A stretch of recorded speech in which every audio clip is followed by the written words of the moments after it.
Anise grew up in Clay County and was a longtime member of the Minnesota 4-H Horse Project. She traveled to Kentucky for the first time for the Eastern National 4-H Roundup.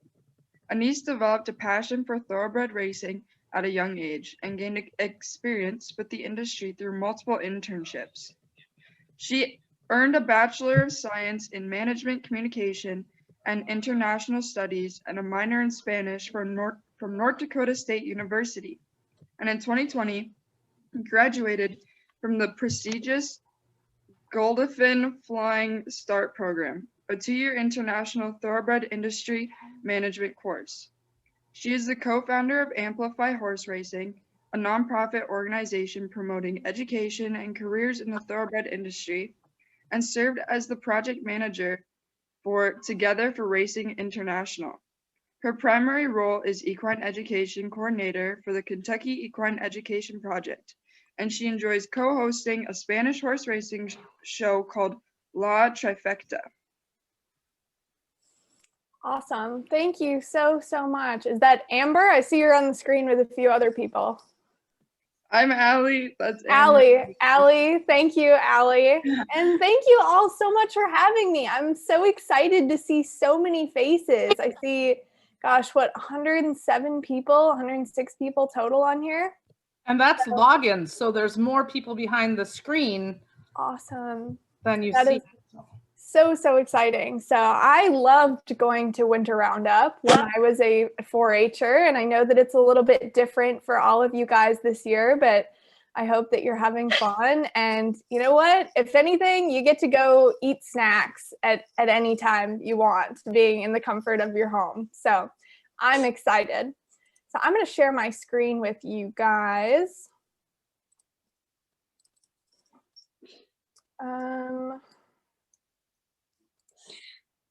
Okay.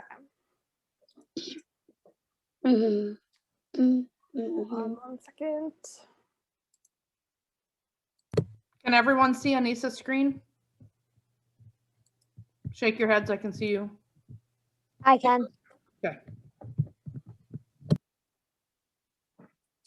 It's loading. Okay, you guys can see my presentation? Woo! Yay, technology is working. So we're gonna hope that it keeps working. So I know that the title of my presentation was Behind the Scenes of Horse Racing. So I was thinking, what is the best way for me to take you guys behind the scenes of horse racing? And I thought the way for me to do that is to show you and teach you about the life cycle of a thoroughbred racehorse.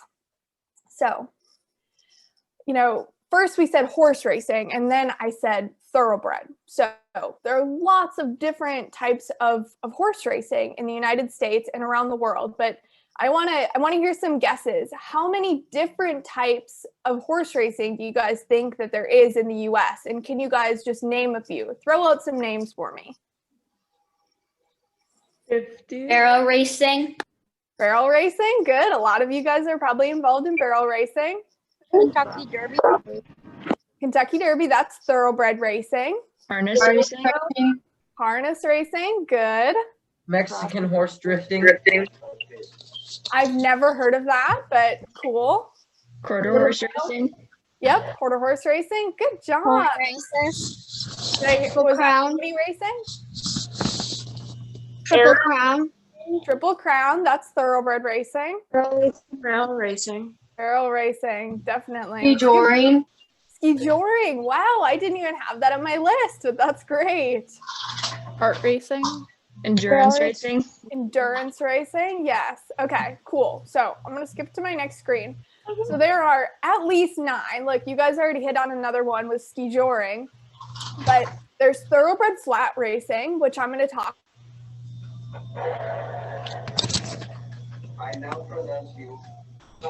Can you guys hear me again? Can you hear me? Okay. Yeah. So I'm going to talk about thoroughbred flat racing today. So I heard somebody say the Kentucky Derby, and then I heard somebody else say the Triple Crown, which the Kentucky Derby is part of. That's all thoroughbred flat racing. And so when I mean flat, I mean that there's no jumps involved. The horses aren't racing over jumps. And thoroughbreds are a specific breed of horse that's been bred for hundreds of years to be a really fast racehorse. And then we have steeplechase or jumps racing. It's sometimes called jumps racing. And so those are thoroughbreds that race over jumps. I heard somebody mention quarter horse racing. And so, somebody's drawing on the screen. That's not me. Quarter horses were bred for racing a quarter of a mile. So they're sprinters. They race really short distances, whereas thoroughbred races are over longer distances. Harness racing, there's a breed of horse called standardbreds that are used for harness racing, and they're pulling a cart called a sulky. In some parts of the country, there's pony racing. There's Arabian racing. One of you guys mentioned endurance racing, so racing over really, really long distances. Indian relay racing is a type of relay race where you use multiple horses and you go around a track. And then a lot of you guys do barrel racing. So you guys are all involved in racing in different ways, and I am involved in thoroughbred racing. So let's see if it will. Oh. Going backwards. Okay, so today I'm going to cover sort of the 4 categories of a thoroughbred's life. So that starts at a breeding farm, and a lot of times it ends at a breeding farm too. And so I'll explain a little bit more of that, what the farm life entails. And then there are sales. And so that's really interesting. That's the place where a lot of people end up buying their potential racehorses or buying horses that they might use on their breeding farm. And then you have the part that is probably the most fun, the racing, so the actual career of a racehorse. And then you have aftercare, which is an all-encompassing term talking about the second careers for racehorses, because they can't race forever. And they're so athletic that a lot of times they go on to second careers in other riding disciplines. So I'm going to start with the breeding farms. So when I talk about breeding farms, there are 2 different types of breeding farms. So places where young racehorses start their lives. There are nursery farms, and they have mares and foals, so mommy horses that have their babies. And I'm going to talk more about farm divisions in a moment. And then there are stallion farms. So they stand what are basically daddy horses. So they are, kind of the kings of the sport. A lot of people want to visit certain stallions. So even stallion farms actually have mares and foals on them a lot of times, but they're just in different divisions. So when I say divisions, jumping ahead, farms have to actually be really, really big because they have so many horses on them. And you can't keep them all together on one area in a thoroughbred farm. So thoroughbred farms operate by different divisions, and people who often specialize in taking care of those horses in those different divisions. So you've got your mares on one part of the farm. And right now in Kentucky, excitingly, it is foaling season. So there are already babies being born starting in January, and a lot of times through May. You see little baby racehorses being born, and as I'm driving around and I'm looking at these farms, I can look out into these pastures and see mommy thoroughbreds, mares, and their little baby foals. And it's also breeding season. So breeding season goes from February through generally July in the Northern Hemisphere. So we live in the Northern Hemisphere. The Southern Hemisphere would be Australia, South America, countries like that. So you've got your mares and foals on one division. And then after the foals are around 6 months of age, they're weaned from their mothers, and they're going to be put on another part of the farm so they can be by themselves all together. So they're taken away from their mothers, and then that's when it's really time to start growing up. So weanlings are generally all put together.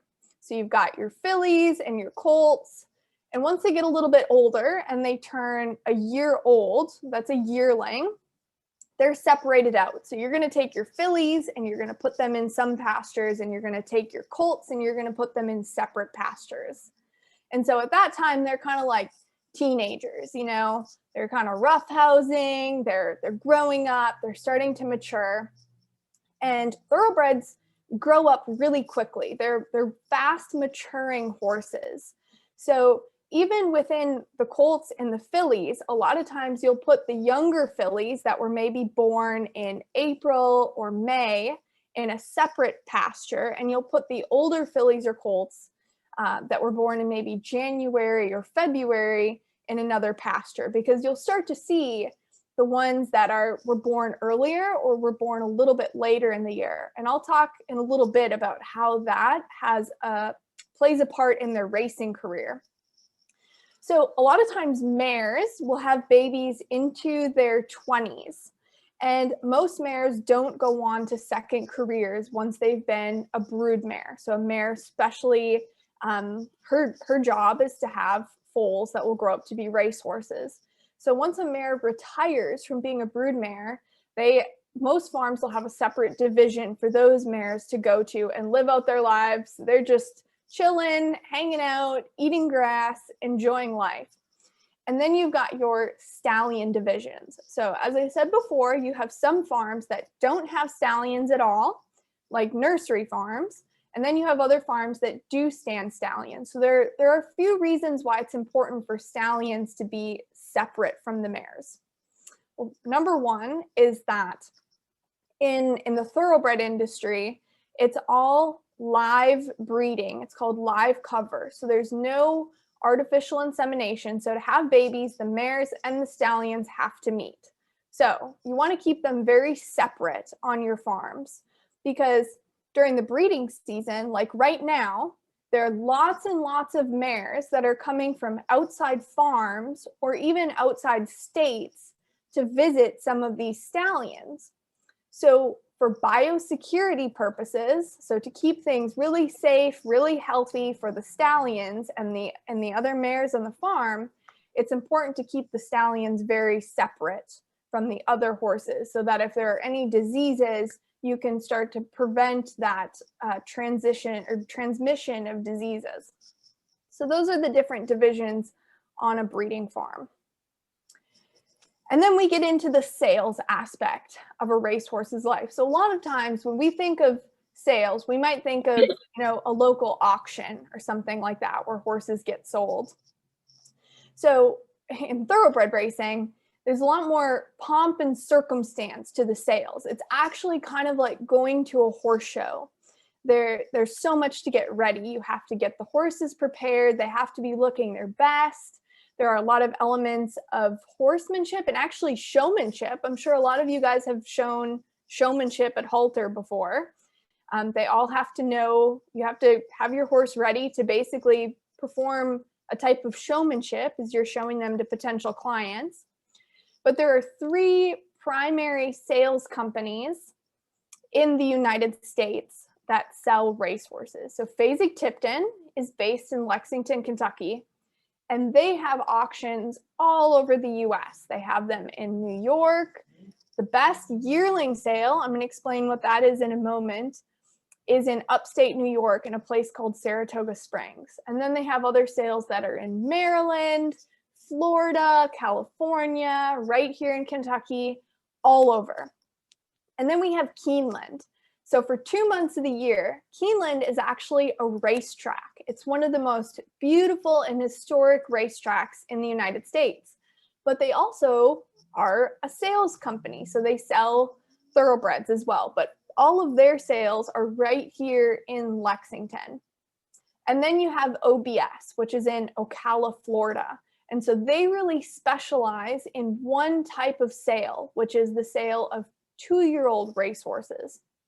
So what do I mean by all of this? I'm talking yearling sales, different kinds of sales, 2-year-old sales. So these are the different types of horse sales. Oh, my video is already going to start playing. Probably the most prominent sale where people go to buy their potential racehorses is a yearling sale. So when young thoroughbreds turn 1 year of age, those separate yearling divisions of the farms, I should say, plural, start preparing those yearling horses for sales. So they start getting their coats really nice. They get brushed every day. They get hand walked. They might go on a walking machine, which will walk them without the use of another human. And so they're getting ready for yearling sales. And so there's one yearling sale actually at Keeneland, and it's in September. And they have over 4,000 horses at that one sale. And people come from all over the world to inspect these horses. So everybody who goes to the sale gets a great big catalog with all of the pedigrees. Because remember, these horses have been bred for hundreds of years to be race horses. So they have long, very intricate pedigrees that talks about all of like their grandmother, their great-great-grandmother, their great-great-great-great-grandmother, and what their racing careers were like. So people can look and analyze and assess, based on this horse's pedigree, I'm going to figure out which ones I want to buy. But the pedigree is only one part of it. So remember I said showmanship? So people want to go and see how these horses walk and how they look physically and what their conformation looks like. I'm sure a lot of you guys have had to learn about horse conformation, right? So you want to look for a balanced horse. So people want to come to the sale and see how the horse walks. So every horse has a showman who walks them for potential buyers, so they can see how the horse stretches out, how they move, what their conformation looks like. And so that happens at every sale, but most people are going to yearling sales to recruit their potential athletes. So this little video here is a breeding stock sale. So people are at this sale to look for mommy horses. And this particular video I'm going to show you has some of the best race mares in the country. So some of the mares that go to this sale, called the Fasig-Tipton Night of the Stars, it's actually almost like a performance. It's amazing. So some of these mares have won millions of dollars as race horses, and now they're retired and they're going on to be mommy horses. So here's a little clip of this mare here. I don't know if it's going to play, if it's going to load for me. We'll give it, might have to give it a second. So this mare, her name is Midnight Bisou. Try it from the beginning one more time.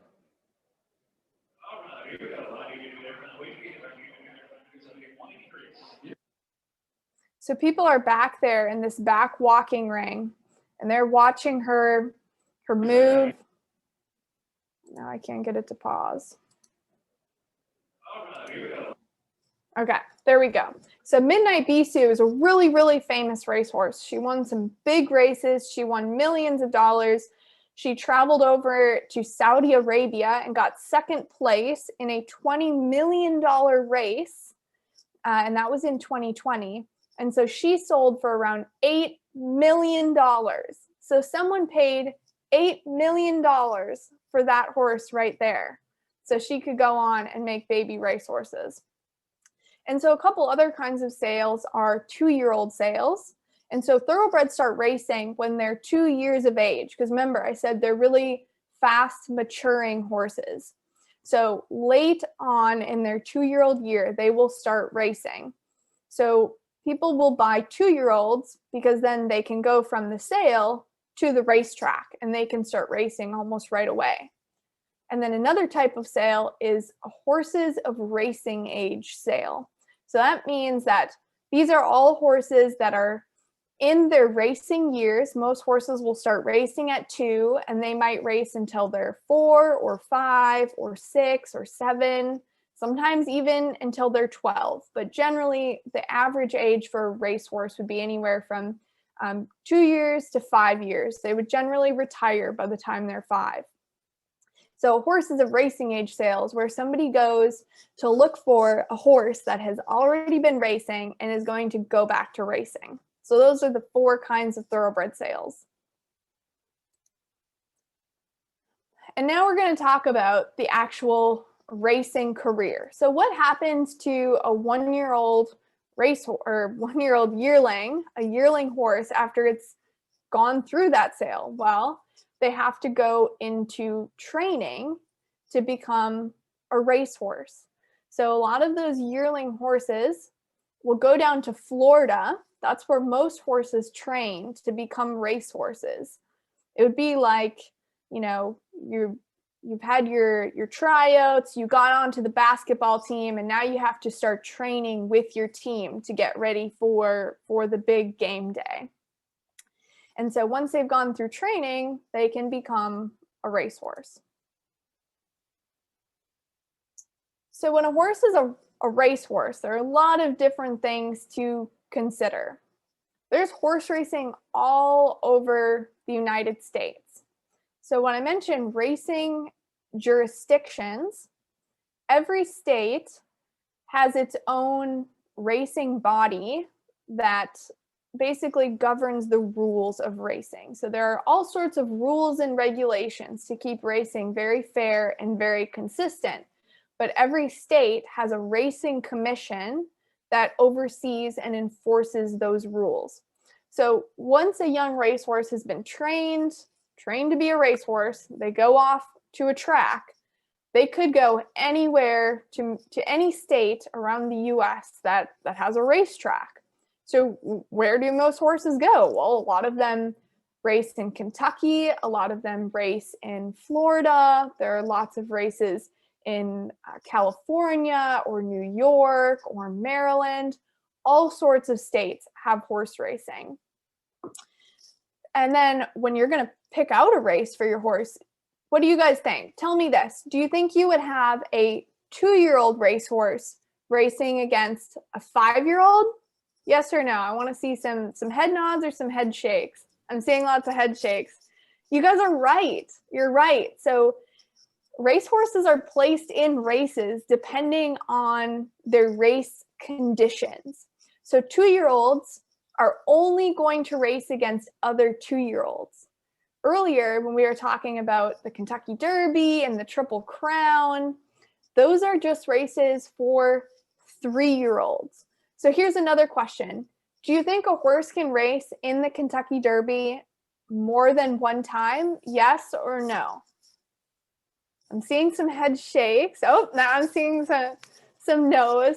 So no, the Triple Crown is this prestigious series of 3 races. And it starts with the Kentucky Derby on the first Saturday in May. That's one of the most famous races in the whole wide world. And then 2 weeks later is the Preakness. So horses have to go from Kentucky to Baltimore, Maryland to race in the Preakness Stakes. And then 3 weeks after that, they go to New York, to Belmont, to race in the Belmont Stakes. And so a horse that wins all 3 of those races is a Triple Crown winner. But here's the thing. Not many horses can do it because they only get one chance. They have to be 3 years old in order to compete in those races. Once they've had their one shot, they don't get another chance again. So those races, those big races like the Triple Crown races, that is your top tier of racing. Those are called grade 1 races. Those are the number ones. That is the top athletes of racehorses. And then you have another tier of races that are called grade 2 races, and then grade 3 races. And then you have stakes races that are below that. So a horse that can be in stakes races is pretty good. And then below that, you have allowance races. That's kind of like, you know, your average Joe racehorse. It's pretty good. It's a pretty consistent horse. And then you have what's called maiden races. So a horse that's a maiden means that they have never won a race before. So that kind of explains your different levels of races and also race conditions. And then we actually have some year-end awards for racehorses. So how many of you have heard of the Oscars before? That's a famous set of awards, right? So we have kind of the Oscars of horse racing, which is called the Eclipse Awards. And so they give out awards for those different divisions of racehorses. So they give out awards for the top 3-year-old colt, the top 3-year-old filly, depending on the different surfaces they race on. So some horses race on dirt, other ones race on turf. They give out awards for all sorts of things, different ages. And so that's pretty cool to watch. So moving on, I'm going to show you guys what it is like to ride a thoroughbred racehorse. I'm not a jockey, so I've never ridden like this before, but this video takes my breath away.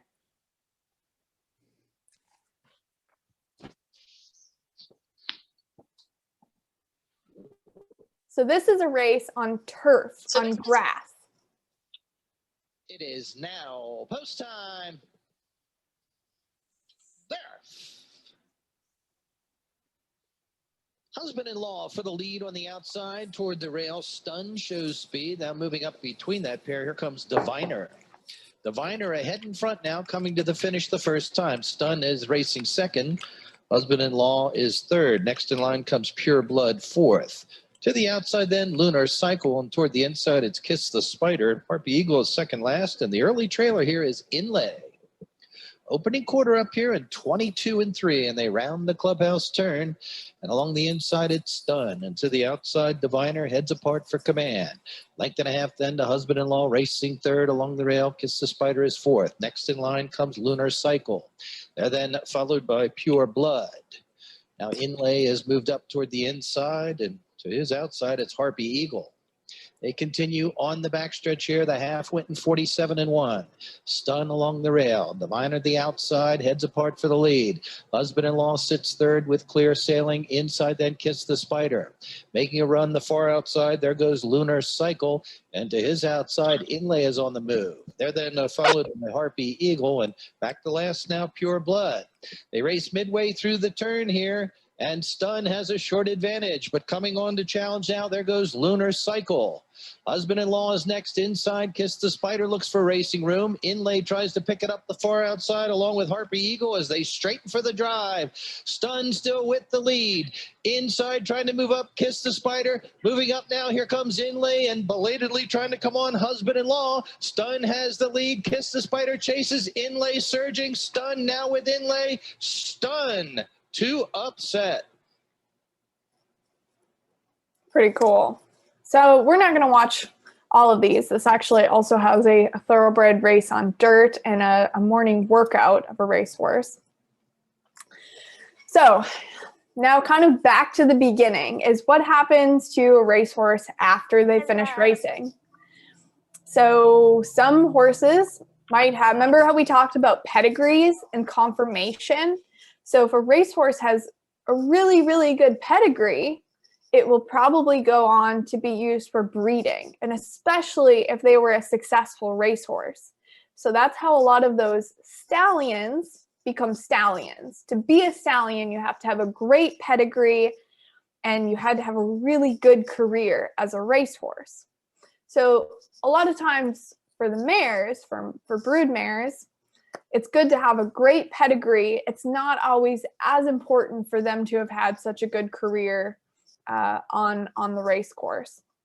So for those who maybe don't have such a good pedigree, for all the geldings out there who can't be used for breeding, or for horses that for whatever reason are just not suitable to go back to a breeding farm, a lot of those horses will be retired and placed in second careers.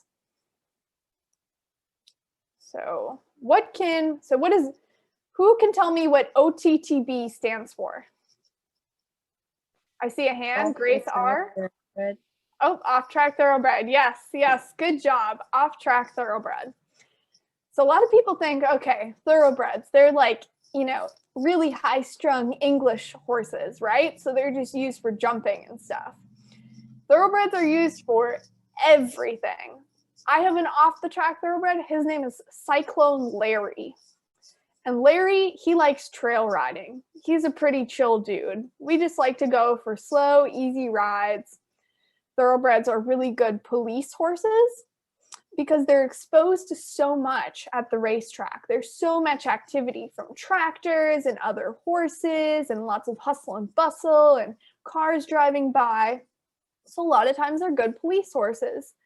Sometimes they're even used to help rehabilitate people and to give people a second chance at being able to have a job. So sometimes thoroughbreds train people, which is pretty cool. They can be used as therapy horses, barrel racing, eventing, polo, show jumping, dressage, endurance, working cattle, fox hunting, point-to-point racing, which is another type of, it's kind of like eventing, but just the cross-country part. Really anything. Anything that you can think of, a thoroughbred can do it.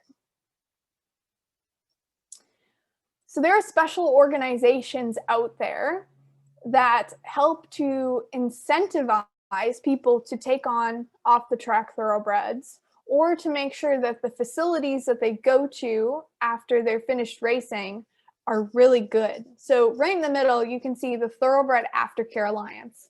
And the Thoroughbred Aftercare Alliance, or the TAA, is an accreditation organization that goes and they check out facilities that say that they're going to be rehoming off-the-track thoroughbreds.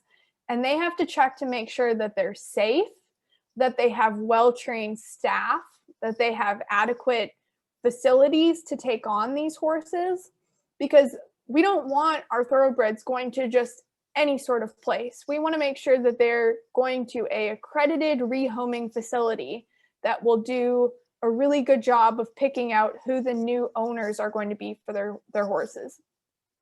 The Jockey Club Thoroughbred Incentive Program, they like to incentivize people to take off-the-track thoroughbreds by doing special horse shows, giving them special awards. They have an ambassadors program for young people just like you guys who take on off-the-track thoroughbreds to teach other people about them. The Retired Racehorse Project, they're sort of similar, but they have a marketing approach towards people taking off-the-track thoroughbreds. And then every year they have a big symposium and a competition where people, remember how I said all of those different things that off-the-track thoroughbreds are good at? So they have a big competition where people can bring their off-the-track thoroughbreds and show them off in those different sectors of their second career possibilities, and they win all sorts of prizes. And then you guys see Old Friends down at the bottom. That's a retirement facility where they go to just hang out. Oh, I'm gonna mute someone here. Nope, I can't mute them. There we go. Oop. Going back. Old Friends is a facility for racehorses that were really, really good, and they might not be suitable for a breeding career or for a second competitive career. So they go to this farm and they live out their lives as just chill, hanging out, eating grass. And then we have the Thoroughbred Retirement Foundation, and they're really special because they place racehorses in correctional facilities to be cared for by inmates. So people who need a second chance at life and maybe need to be trained in vocational skills. So they learn how to work with horses by working with these off-the-track thoroughbreds. And then a lot of times, those people, once they have completed their time at this correctional facility and they're ready to re-enter society and have a second chance as, a productive citizen, they might get a job working at a horse farm because they learned from working with those thoroughbreds. So if you guys want to learn more about anything I talked about today, these are some really cool organizations. So I work for the Kentucky Equine Education Project, teaching people about education and careers in the entire equine industry in Kentucky. Amplify Horse Racing. If you guys loved this presentation today and you want to learn more about education and careers in the thoroughbred industry, you should really check this out. And I do a monthly virtual horse racing careers presentation, which is live streamed over all of these different social media platforms. If you want to learn more about international horse racing, remember I said that this is an industry that is all over the world. There are many countries that have horse racing. you can go to Together for Racing International. And then there's the Harness Horse Youth Foundation, where you can learn more about standardbred or harness racing.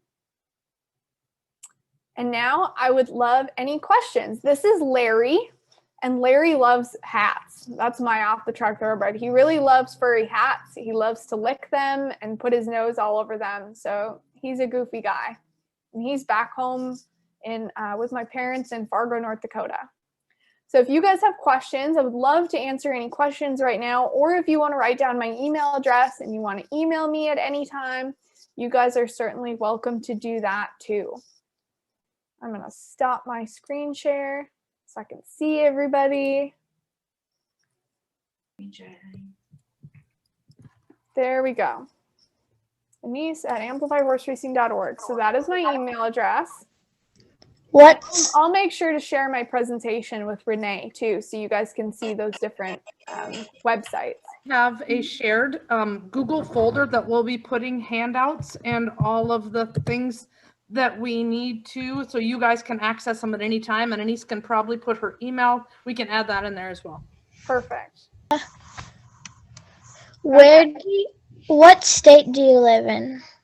I live in Kentucky. And so Lexington, Kentucky, right here where I am right now, is the horse capital of the world. So we have more horses, we breed more horses in general, not just thoroughbreds, but all horses in this state than any other state in the US and any other place in the world. There are lots of horses here. We have a couple questions in the chat. One is, what do you specialize in? I specialize in education and careers in the equine industry. So my job is to actually teach people about the different ways that they can be involved in equine education in the state of Kentucky. So whether that's a university program or a technical training program for you to learn more hands-on skills or ways for kids to get involved with horses in Kentucky, that is my job. And then I get to teach them about careers and how they can work with horses as a career. How do we sign up to see the monthly horse racing hangouts? So you don't even have to sign up for those. So those are live streamed on the third Tuesday of every month at 7 p.m. Eastern. So that's 6 p.m. Central Time. And that is on all of Amplify Horse Racing's social media platforms. So you don't even have to sign up. And then they're actually all recorded and on our YouTube page. What Oh does boy. it take to become a jockey? What was that? What does it take to become a jockey? Correct. Oh boy. So all of you guys actually have a good start, because I'd imagine a lot of you probably already ride. So you have to be able to ride, you have to have good horsemanship skills, but you have to also have a lot of strength. So a lot of jockeys go to the gym a lot. You have to be really, really strong. And you have to be pretty lightweight and agile. So a lot of jockeys weigh around 124 pounds. That's the weight that a lot of them are. And then most jockeys will go to a training center and ride young horses to gain experience before they go on to a racetrack. Because to ride at a racetrack, you have to have a special license, and somebody has to watch you ride to make sure that you're a safe rider before you're allowed to go out onto a racetrack and ride with all sorts of other riders. So you want to go to a place to learn how to ride racehorses where you'll be safe, where you'll be under the supervision of somebody who's really experienced. And then you go to a racetrack, you have one of the stewards, which is basically a referee. They're overseeing the rules of racing. They have to come watch you ride before you can even be certified to be an exercise rider. So an exercise rider is someone who rides racehorses just in the mornings. So jockeys, potential jockeys, will often exercise horses for a long time to gain experience before they will apply for their jockey's license. So that's kind of a quick explanation of the process to become a jockey. Do you only have one horse? I personally have two horses. I have an off-the-track thoroughbred named Cyclone Larry, And then I have a quarter horse mare named Misty. But a lot of people who own racehorses will own multiple racehorses, sometimes in partnership, which means they own them with other people. So it's like a group of people that buy into one horse to share the costs. And then you have some people who just own lots of racehorses by themselves. Where did you go to college? I went to North Dakota State University in Fargo, North Dakota. And then after college, I did a master's degree program specializing in the thoroughbred racing industry. And so for that program, I went to colleges in 5 different countries. So I went to Ireland, I went to the UK, the US, Australia, and Dubai. And I went to different university programs in each of those countries to get a master's degree and specialize in thoroughbred racing. Is there a need for equine geneticists in the thoroughbred breeding program? Yes. So there are all sorts of different programs out there for people to plan matings, basically. So to plan out which stallion they're going to send to their particular mare. And now I can't remember the name of the company, but there's getting to be more testing of equine genetics to pinpoint the distances that horses are really good at. And there's a woman, the woman who does that, her name is Emmeline Hill. And so you can actually get your horse genetically tested to learn if they're going to be better as a sprinter racing short distances or middle distances or long distances. So there are all types of different equine analysis programs, from genetics to studying conformation. So there's kind of a job and a role for anyone and anything who has an idea of how to breed racehorses. What kinds of races are for non-pedigree horses? I own 2 rescue horses. So the type of racing that I talked about today, that's all thoroughbred racing. So all of those horses are thoroughbreds. So for non-pedigree horses, you could be involved in endurance racing, so racing really long distances, barrel racing. I'm trying to think of what else. Ski joring, just like you guys talked about, that could be a potential. You could, let me see here, point-to-point racing is a type of, that's oftentimes on the East Coast, where you race over long distances and there are jumps. There's fox hunting, that's kind of fast-paced. So there are lots of things that you could do with, all sorts of horses can be in different types of racing disciplines. Do you have a favorite racehorse? Yes. Oh boy. I have lots of favorite racehorses, but I think a racehorse that you guys should look up is a horse named American Pharoah.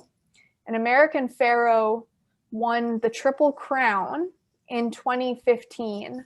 And he was just absolutely amazing. And then after winning the Triple Crown, he went on and won a really famous race at the end of the year called the Breeders' Cup Classic. And he was so chill, he was so cool that his trainer, a guy named Bob Baffert, would actually let the media come and pet him. And they'd take pictures of him and they'd pat him. And he really liked people. He was such a cool dude. He would absorb it. He would take it all in. And now he's at a farm in Kentucky called Ashford Stud, breeding lots of mares. And he actually goes down to Australia to breed during the Southern Hemisphere season as well. So he gets on a plane with a few other horses and they travel to Australia and breed during the Southern Hemisphere. So pretty cool. American Pharoah, everybody look up his races. So I think that is all the time we have. I know there are some questions we didn't get to, and I apologize for that, but maybe Anise would be willing to answer your email questions about those. Definitely. Or we could capture some of those and share them in our group drive afterwards. So thank you very much. And Anise will be joining us again yet this afternoon to talk about the racing industry and the career what her career and what that has been. So she will see us again. So maybe at that time, some of the questions you had we couldn't get to will be answered during then. So Perfect. thank you, Anise. Thank you guys. Thank you all so much.